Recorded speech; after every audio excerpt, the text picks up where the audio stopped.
I call the member for Hasluck. Thank you very much, Madam Deputy Speaker. I rise to speak on the fetal alcohol spectrum disorder motion proposed by my colleague, the member for Murray.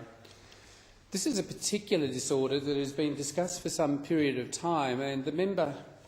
speaking previous to me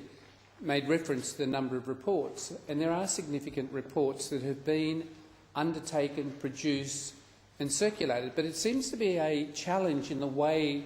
in which the public sector, and that is the various states and territory governments, including the Commonwealth, have failed to give due attention to a social problem that has significant health, psychological, learning and other challenges in the way in which a young child who comes into the world is affected by the impact of alcohol. I think one of the challenges we face in this day and age is that it is often thought of as being confined to Aboriginal communities and Aboriginal mothers and children, but it isn't. In some work we were doing in the Pilbara, my colleague Dr Simon Towler, the Chief Medical Officer, made reference to one of the paediatricians saying he had diagnosed another 9 new cases in the Pilbara. And Mr Towler said that which Aboriginal community, and the paediatrician said it's not. He said it is within the main community in the town in which he practiced. The challenge that we have is changing the thinking of women during pregnancy, but the other issue that arises out of this whole concept and construct of alcohol is often women don't know that they're pregnant, and the practice of using shooters or drinking heavily socially has an impact in those first 6 weeks of life. And when, by the time they realise that they're pregnant, then the impact of alcohol in those formative stages has been quite marked. But not all women,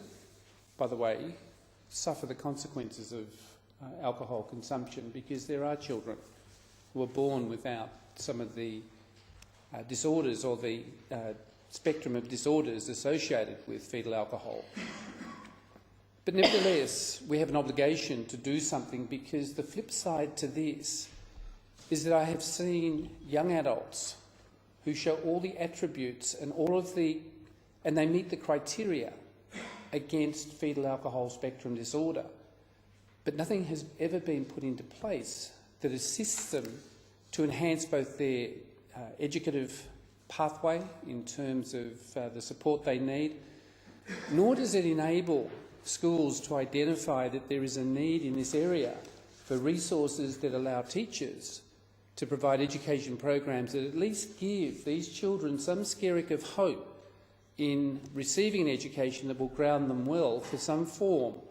of life in the future. It's an area that has had significant key people do work in, but in particular I just want to acknowledge in closure that Dr Gervais Cheney, and I worked with him in WA Health, I asked the WA Child Health Network to produce a model of care for fetal alcohol spectrum disorder so that the professional colleagues could guide those who were raising issues, but in particular to support the Education Department of Western Australia, where school principals were asking for assistance from the health arena. I think the work that they've done forms the basis for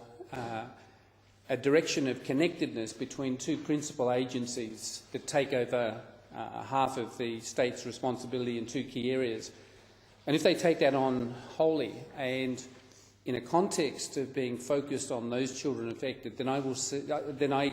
think we will see a better coordinated effort in both impacting on mothers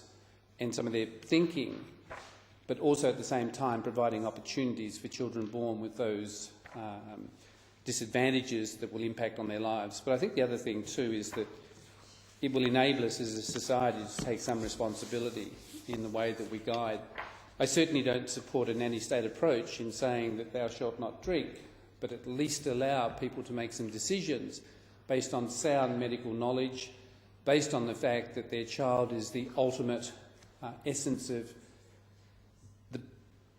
a continuing life, and then for the mother to have a role within that. So I would support any work that we do in this parliament and any state and territory parliament on